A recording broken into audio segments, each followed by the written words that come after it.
حالی حمید بنده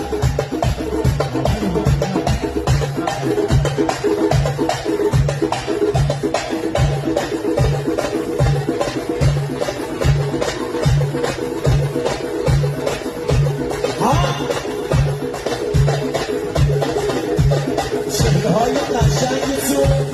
تا تیم تصویری مردمی و شرکت سینمایی استاد علیرضای فارغ عزیز بمونه به یادگار شب قشنگ